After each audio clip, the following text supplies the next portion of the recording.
All right, well, let's talk about Rune Stones. This is a new one by Queen Games. Queen Games. That's right. I was letting you do it. And it's by Rüdiger Dorn. Same dude who did Luxor.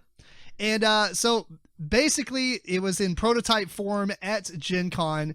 I did take some pictures if you're interested. I did upload them to the Board Game Geek page. There's not a whole lot of pictures. I think mine might be the only ones at this moment. Amazing. There was a couple, but... Was there? Yeah. Did you see any more? It might have been all yours. I'm not sure. There was 6 pictures. Right, I think those are all mine. Okay. Yeah, they're all yours. Like if you just checked it like the day ago, because there was Right. none. I just looked when at it just now. Yeah, those are all mine. Bam. Well, except for like the box, the static image of the box. Yep, those are all mine. Okay. I'm letting people know. No, anyway. So Rune Stones is a pretty simple game. It's the same weights probably as Luxor, but basically you're trying to use the cards in your hand to do one of two different things, to gather artifacts, to use those artifacts to actually buy Rune Stones, and eventually somebody will end up getting 65 points. They get to sit their meeple on this awesome looking 3D throne, and then, well, they probably don't. The throne's on the 65 space, but you can go past that, and then at the end of the round, whoever has the most wins. But you get to put your little guy on this awesome 3D throne, which I thought was cool. But what you're doing is everyone starts off with the same 8 cards, but you have a hand of 4.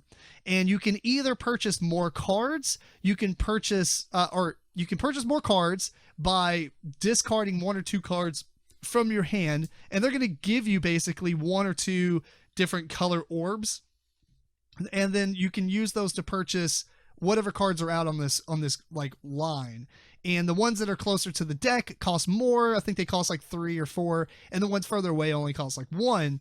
The difference is you have to have the same colors of the cards that you're purchasing. So if you want to buy a blue card, you have to discard blue orbs or whatever. Mm-hmm. And enough orbs to whatever space that it's in.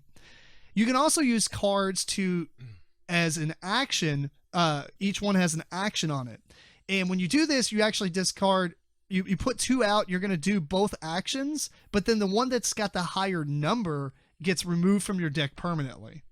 So you kind of want to choose, oh man, I really want to play this action and this action because I get a lot of stuff, but they're both really high numbers, so I have to get rid of one of them. So you might play one that has an awesome action and a low number, but then play another card that gives you a meh action and a really high number, so you get to discard that one instead. And so when you buy cards from the row, you want to keep in mind, like, maybe this card doesn't provide as much buying power for future cards, but it has a really great action and a really low number. So that's like some of the stuff you're paying attention to. Some of the actions will give you different crystals, those little plastic crystals, which got my honorable mention for the best gaming component ever. No, I mean, they're fun. Mm-hmm. But there's a bunch of different crystal colors. You'll get those crystals by doing these actions. And then on a future round, you can spend your action for the turn to spend those crystals to actually buy what's called artifacts. And these artifacts are just different colors, red, blue, green, yellow, whatever. And whatever space they're on the board, they might cost a different amount of these.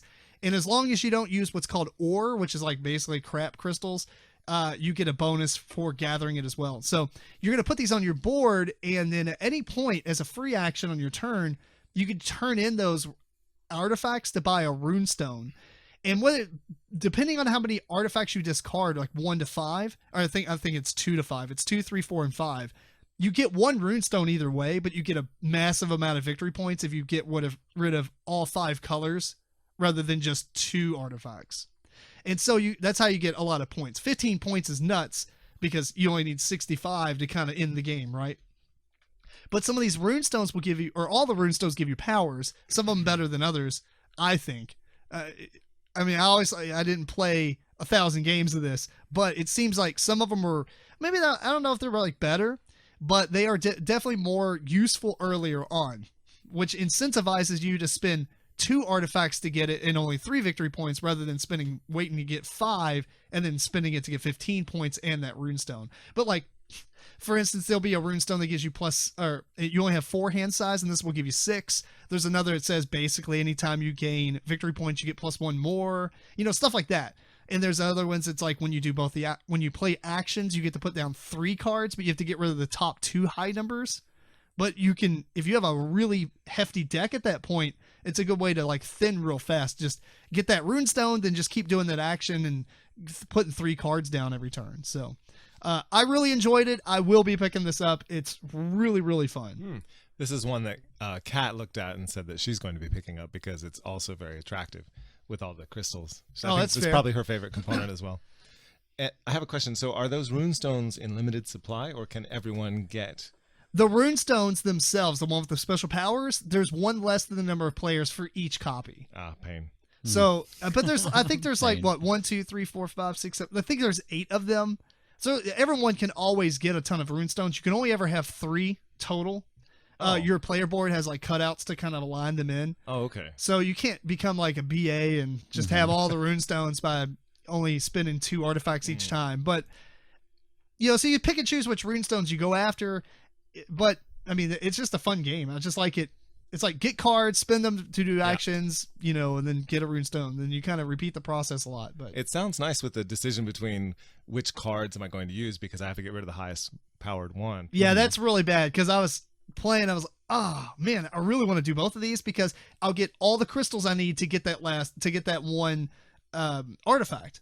Yeah. But then I didn't want to get rid of that one card because it had like a really nice. It had 2 wilds or something, if I remember correctly. So when you're buying, it costs us anything. Oh, those are the kinds of decisions that are really fun. And then it also sounds really cool in that you're building up your deck by buying cards, but then you're always getting rid of cards. So you have a way of thinning it out all the time. Yeah, you're like thinning it the whole time. And I love the artwork. It's got a really cool like earthy tone to the whole thing. Really cool stuff. Cool. I'm very excited by it. So. And I actually got more excited after we played it when I learned who designed it. Because I really like Luxor, and I was like, this is a fantastic game. I played this, and I was like, man, this was really good. And then Travis was like, it's designed by the same guy who did Luxor. I was like, what, really? And I looked at the box, and it says that. So sure enough. Even for prototypes, I mean, other than the cards, for prototypes, everything, almost if I wasn't paying attention, I was just, playing a copy of the game. So Nice. looking forward to it. Looks awesome. Yeah. Cool.